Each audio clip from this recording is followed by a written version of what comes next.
Okay, so welcome to Studio Life today. Today we're going to talk about pop-up photo shoots. So I got asked recently to do a photo shoot at a local garden centre. It was for friends of mine, so I said, yeah, we'll do that. And then I suddenly thought, well, how do we go about this? So they wanted a Christmas theme, they wanted a nice backdrop, and they wanted a great offer for all their customers, basically. They wanted to draw customers into their place. But I also needed to get something out of it as well. So what I'm going to explain today is what I did to get the pop-up shop working, how I created everything, what I used, pitfalls that I learned, and how we're going to take that marketing forward and how to use it as well, so that you get a bit of an insight into this side of the business to see whether it's for you. And it's something that actually you could try really, really easy to see if it works. Admittedly, now is the perfect time of year, and probably by the time you get this, it's going to be a little too late. But you know, we've got so many other events on during the year. We got Easter's, we've got Mother's Day, we've got Father's Day, you name it, we've got stuff. You can make something out of it and work with local suppliers to create that as well. So without further ado, let's go and have a look and see what we've got.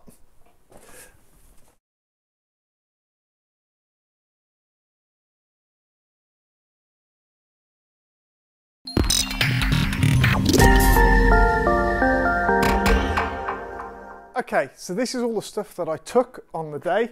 Well, almost, I'll explain. Right, first of all, we've got our backdrop, which is here, which we've stuck on a tube just for the moment, just to transport it and keep it nice and safe. We've got our background stand. We've got our rug, so it can go in the front and just make a seamless transition into there. And we never know what the floor is going to be and want something comfy for the kids as well. And we'll go into where we got all this stuff from afterwards. We've got I didn't have a table. I actually don't possess a proper table, to be fair. I've got studio tables, etc., but nothing I could take away with me. But I did have a pop-up counter that I've used for exhibitions in the past. So I took that and used that. You don't have to have something that fancy. That was quite expensive and wouldn't certainly be needed for this, but it did add a nice touch. What else we've got? We've got I've got a Genesis 400 watt studio light into there. Works off battery power, really nice light. We'll put links to all this stuff afterwards so you can see where to get it from.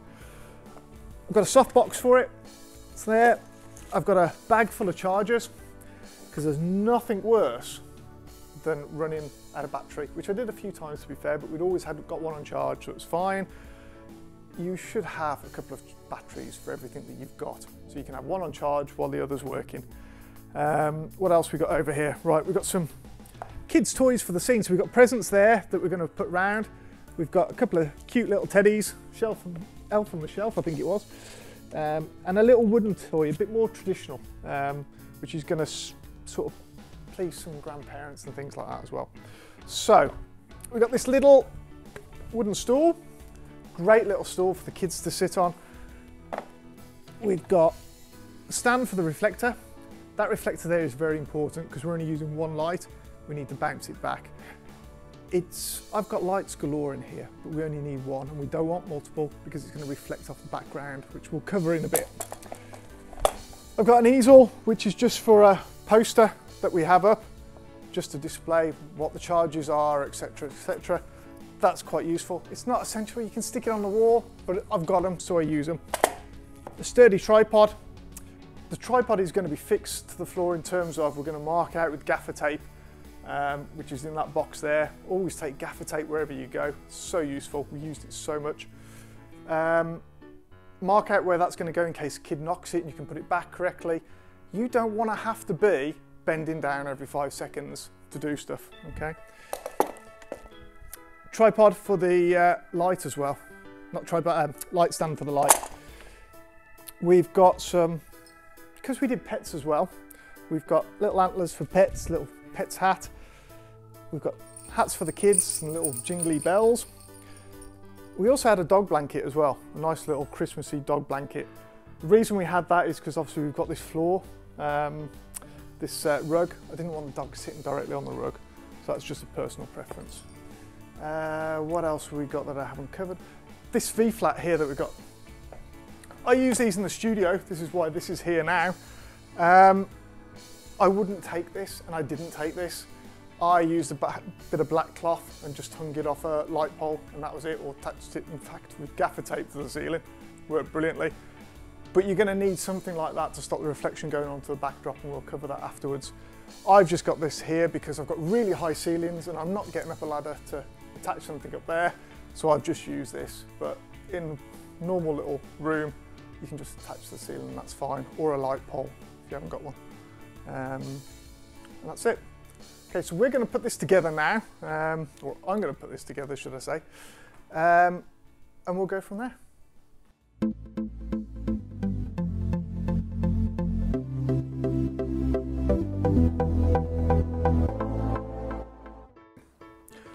So there you go, you can see that it went up really quickly, especially on time lapse. Sure.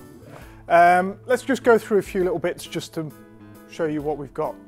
So with the backdrop, we've curved it and we've put it under the rug, just so it's a nice seamless transition between the two. The presents I put at either corner, just to hide the rug going into that, which gives me a bit more scope. So if I do happen to go off the edge, or need to go off the edge a little bit, it's not a problem. I've got the presents covering the floor and everything else as well. Stool, I tend to keep in the same position and get the kids to sit there. That way I've already got it focused for there, I can just snap away, great. This is my V-flat I've got here. I don't want this casting onto the background here for this light. I want it just coming into here. There'll be enough spill off onto there just to light that bit up. And then we've got the reflector here just to light up the other side of the face on the child or pet or whatever it is as well. If I angle that reflector into here, you'll get sheen on the back here. It's PVC, it's going to shine, okay? But it's durability. You can use this year after year after year. So you invest in it once, you haven't got to do it again. Okay, so that's that bit for the rug. Obviously the dog's blanket that's there, just put on the front and get the dogs to sit on it, remove the stool as and when, okay? Tripod set up to there. Got my camera. I've got a trigger system which came with this light. It's a Genesis light, we'll show you that after.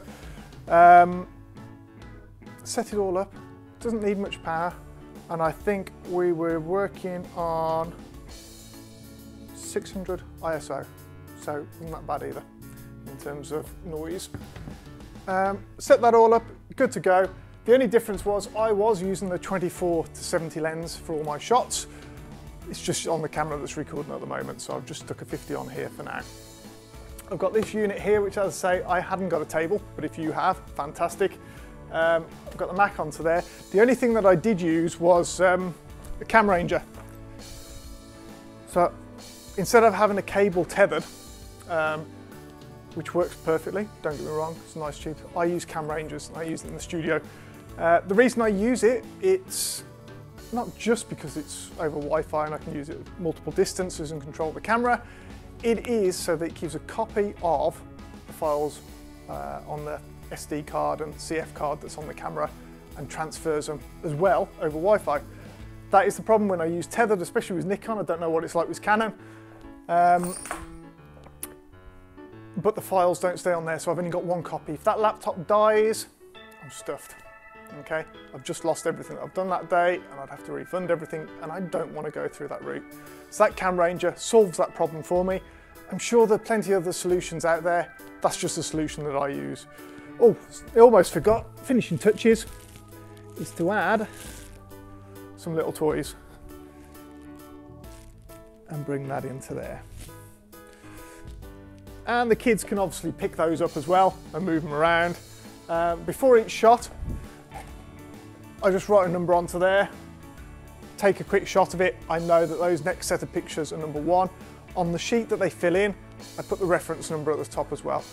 It's all about creating enough redundancy. So if something fails, if that machine failed and all those images that I picked are lost, I can just look at the camera, look at the sheet and recover it. I just want to make my life as simple as possible should the unforeseen happen, which, sod's law, if I don't plan for it, it would. If I do plan for it, I don't even notice it. It's just one of those things, okay? And I think you should do the same. It makes life a lot easier. So details that I captured on the day. Let's have a look.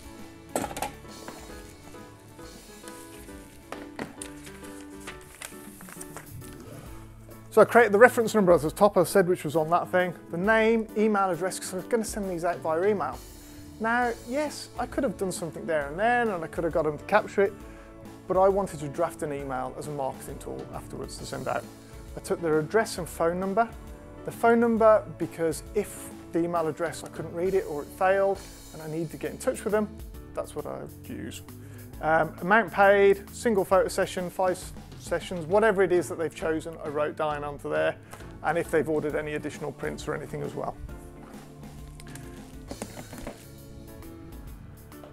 So that's it quite simply in the setup. Nothing to it, nice and easy. It's literally a nice little pop-up shop. I'll show you some of the photos in a minute. I will go through in a minute and just tell you things that I would change for next time, things that I would do to make it better. And these are things that I hope you take away and just do first time, and don't wait until you've done it. Because actually I think it will make a big difference to your sales, and it's all about profit at the end of the day. It's all very well doing this sort of stuff. It takes a lot of effort, a lot of time. You've got to make sure you get enough money back out of this to make it worthwhile.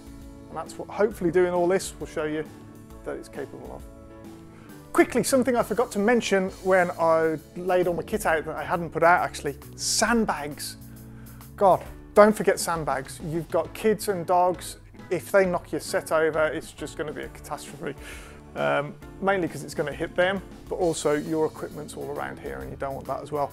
I did have sandbag on that there, sandbag on that end. I had a sandbag on my light and I had a sandbag on this reflector stand, although it's not the end of the world for a reflector stand. So yeah, make sure that you do that. That is going to save you a hell of a lot of time trying to pick things up and sort it all out. And it's not the end of the world if someone knocks it, okay?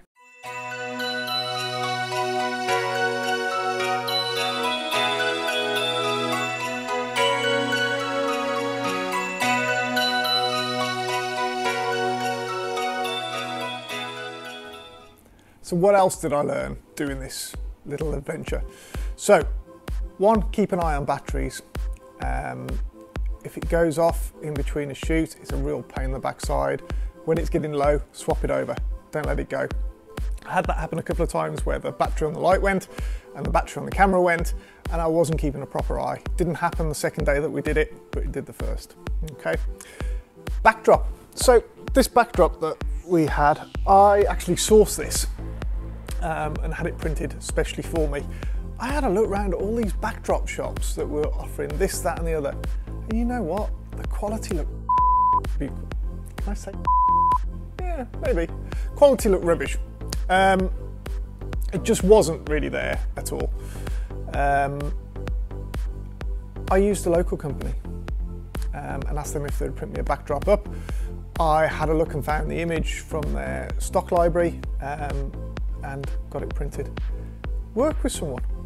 This company that I've used, I will put in the links below so you can go and see them. They ship all over the UK. I'm sure if you're in a different country, you'll have someone similar. It doesn't cost a fortune, but if they do it right, the quality of that is absolutely superb, far better than what I've ever had from backdrops before, and it's right on my doorstep. And they put a nice little loop in there as well where they crimp it and heat it to make a nice little loop for that as well, but you could have it so you could just tape onto the wall. So get your backdrop sorted. If you get a good one, it's going to last you. If you get it done in PVC, you're also going to get shine off it. It's probably a bit of shine at the moment off the video light.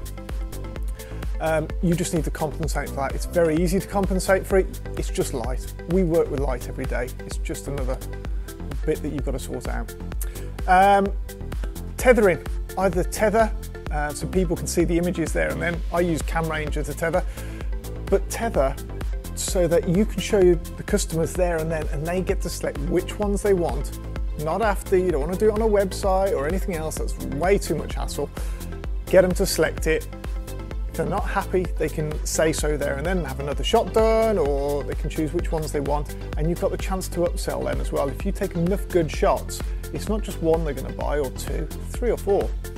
So have a look at that and see what you can sort out, okay? But tether is very important. Babies.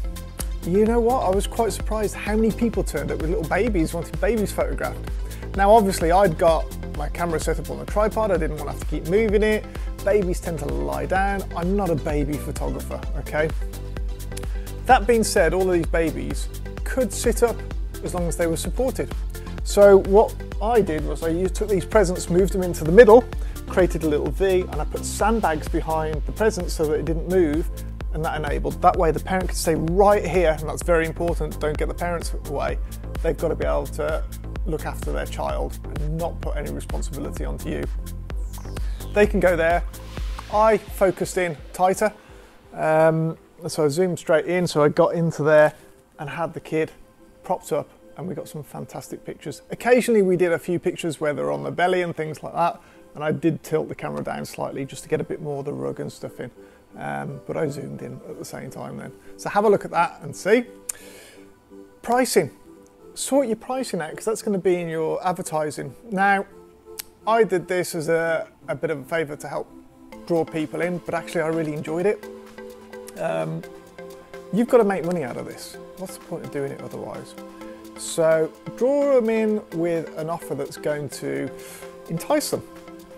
They're going to go, oh yeah, you know what, we'll do that, but have the upsell when you're there. Have additional images are going to be X, Y, Z. If they want prints, we had fridge magnets, we had key rings, this, that and the other that we could do. Now, I didn't do the prints on the day. I took the orders for the prints, and what I did was I bundled them all up and I took them to the centre where we did it, and they have to go back to that centre to collect the prints. And I sent them an email to tell them they're ready and they can go and collect them. That way you're also bringing benefit to where you're setting up shop, because actually you're bringing customers back again and they're going to have a wander around and look. They're not just going to come in and get the print. They might do, but generally they're going to come and look around. So have a look at that. Get all your pricing sorted, maybe even team up with a local supplier that sells merchandise and things like that. If you don't want to do mugs and coffee coasters and all that lot, get someone else to do it, but tie it in so that you're taking them a bundle of stuff, set price. They'll even design you a flyer that will have all the prices on, and just try it. But bare minimum, just offer digital files. They're easy to ship out. Now, one of the things I did with digital files, I didn't give away on the day, I didn't do USB sticks, it was all via email, but also I've captured that customer and I've captured their details with their email address and everything else, which makes it great for remarketing afterwards as well. And I've already had photo shoots booked in the studio from that session. People come in now just to have family photos done as well. What else? Credit card machine, oh yeah. We have here these little credit card machines that they just connect to your mobile phone. You can use them anywhere as long as you've got a signal, 3G signal, 4G, whatever. You can get it there and do contactless, everything else. I would say probably 35% paid on card. Made it dead easy, tap, done, away they go. Really, really easy. So make sure you've got that facility. If you don't, make sure you've got a bit of change as well to give change. It's amazing how many people pay cash. They're just like, oh yeah, 'cause it's such a small amount, they don't mind. It's like, yeah, go on, that's it, okay.